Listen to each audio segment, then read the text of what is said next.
Another solid na budget winner ang meron ni ITEL dito, and this is the ITEL P65.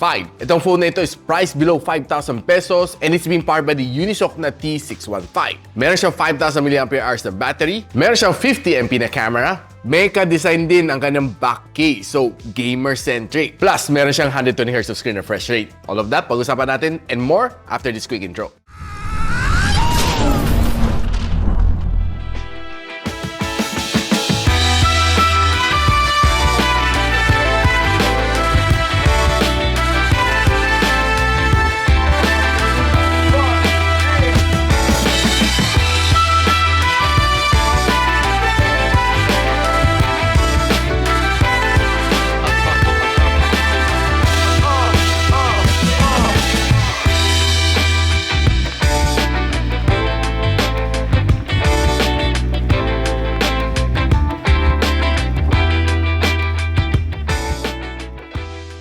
Now, itong ITEL P65 na may 4 plus 4 gigs of RAM and 128 gigs of storage is priced at 4,599. And I'll be posting the link on the description box below kung saan na siya pwede mabili. Now, first things first, I love yung kanyang design sa likod. Imagine yung kanyang mecha design or tawag na dito is the cyber design, hindi nagkakalayo sa itsura ni Infinix na GT20. I know na Transsion sila, they belong to the same group, but for ITEL to be able to come up with something like this at this price point, I would say na it's pretty solid already. I love yung feel dito sa likod ng kanyang back case. Slippery siya, pero marami nga lang fingerprints. Na probably mabibiting ka sa 128 gigs of storage this 2024. And good news, expandable siya kasi it comes with a triple card slot. Isang micro SD plus dalawang 4G SIM ang kaya mong ilagay dito sa loob. And another good thing is may audio jack pa siya. Now, akala ko una dalawang ring light dito sa kanya. But nung tinesting ko siya, itong sa ilalim is a sleek ring light. Ayun, makita mo yung backlight effect niya. Looks pretty nice and solid. Umilaw siya while gaming, charging, and getting some notification. Yung nasa taas niya is a LED light. Hindi siya naka-diffuse, so hindi siya pwedeng maging ring light. It's basically a LED light. Now, this phone is being powered by the Unisoc na T615. And to my surprise, dito sa Antutu Benchmark version 10.3.4, nakakuha pa siya ng near 300,000 points, which is for me pretty solid. And ito ang kanyang breakdown score. Ito ang score na nakuha na sa CPU benchmarking sa Geekbench, sa GPU benchmarking. 151 ang kanyang loop score dito sa WildDive Extreme and 97% ang stability. Pretty solid din ang kanyang thermals and it throttled to 93% ng kanyang best performance. Now, usapang battery muna tayo. Itong phone na ito has a 5,000 mAh of battery, charging up to 18 watts na charging. I wouldn't say that it's fast charging kasi 18 watts is fast charging of the yesteryear. Probably for me, this 2024, to be considered a fast charge, at least 30 watts. Now, one thing na na-appreciate ko dito sa phone na ito is that sobrang makunat ang kanyang battery. It can last you through the whole day without even charging. Basta, huwag ka lang magbabad sa gaming, huwag ka lang magbabad sa video conferencing, goods, kayang-kaya niya magtagal ng one whole day. And nung sinalang ko to sa PC Mark ng battery stress test, 14 hours and 42 minutes, under 50% brightness, and 60 Hz na screen refresh rate.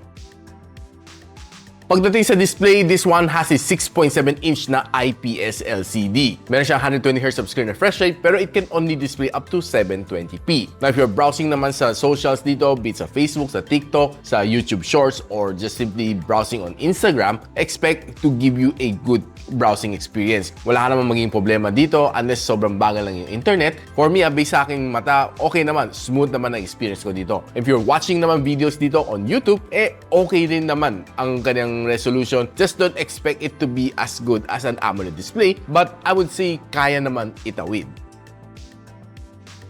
Now guys, itong phone na ito has one loud firing speaker dito sa ilalim and of course meron siyang audio jack. Check lang natin kung gaano kalakas ang kanyang sounds.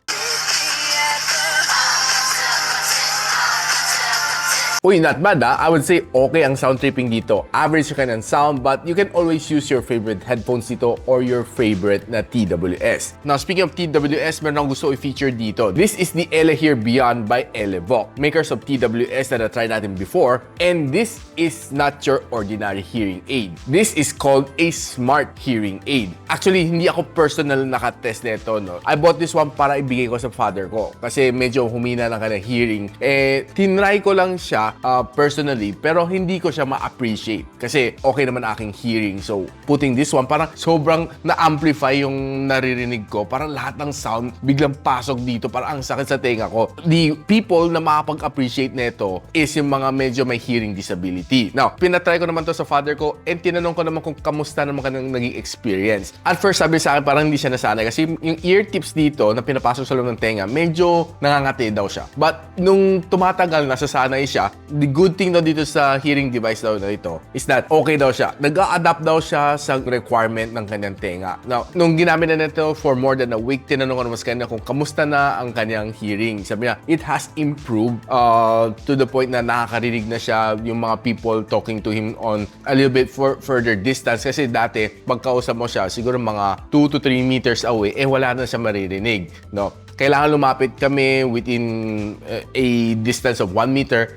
bago niya narinig. And at times, sasabihin pa niya, hindi na narinig na maayos. But this time around, with itong help ni ELEHEAR Beyond, it has improved his hearing. Now, the good thing dito sa kanya is that it's AI assisted, so a-adjust siya sa pangangailangan ng user mismo. Now, if you know somebody na who needs something like this one to improve their hearing, you can check the link on the description box below. ELEHEAR Beyond.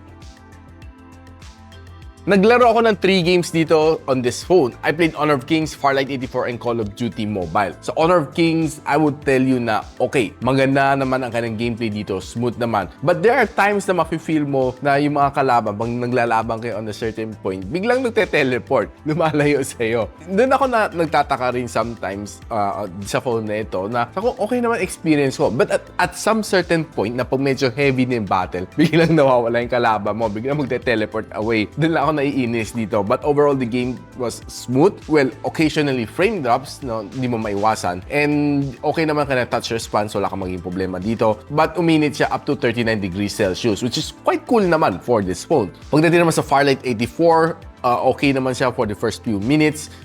Nung pag tumatagal, pansin ko, parang medyo nagiging sluggish siya konti.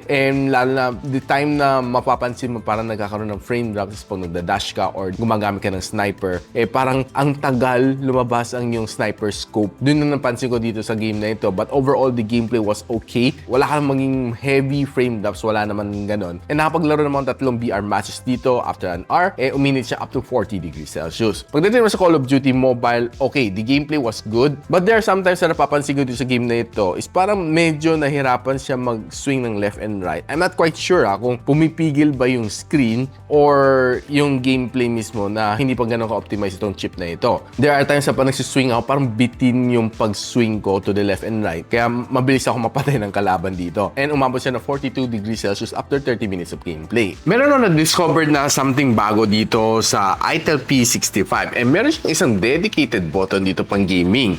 You can set it depende sa usage mo, no? What you can do is swipe over itong game boost mode mo. Punta ka sa game add-ons, game flex button. Yan kita nyo. Turn on nyo. Pwede mo iset to on any button na gusto mo. Okay, so set ko dito sa special move. So, tingnan natin Yeah, pipindutin ko tong button na ito. Lalabas yung yung special move natin. So, yeah. Pipindutin yung button. Yeah, ayos, diba?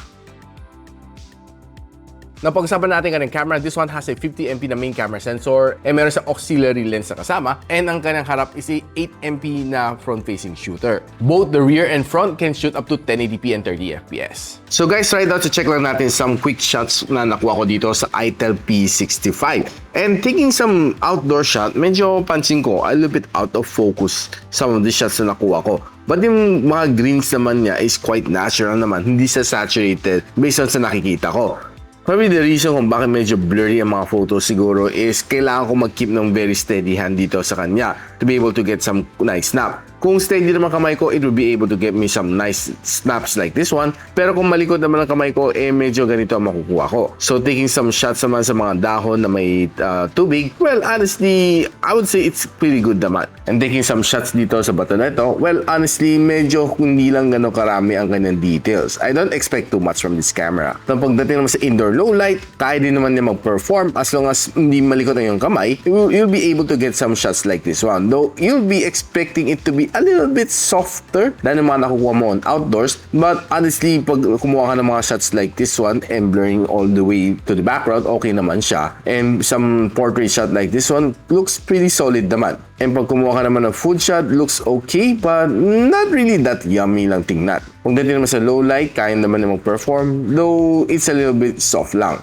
Using ka na zoom capability, this is a normal shot, and this is a 2x zoom shot. Now, if you zoom it in, this is a 2x zoom shot, okay pa naman siya. Now, checking some shot na nakuha ko from the outdoor, surprisingly, this shot is good. And some of these other shots na nakuha ko, though medyo mas yellowish ang attack niya, but it was able to give me some decent shot from the outdoor. Pero pagdating naman sa indoor, pansin mo medyo magsusoft na siya. And yun ang napansin ko dito sa kanyang camera. But if you give it some good lighting, kaya din naman niya mag-perform on indoors. Now, if you're using the front-facing camera to take a vlog, well, medyo a little bit soft yung kanyang video and medyo shaky. If you're using the rear camera to take a vlog naman, well, honestly, okay siya. Not bad ang kanyang resolution, but the problem is, yung shakiness niya is medyo nakakahilo. So, you might need some help from gimbals or from some stabilizer like a tripod.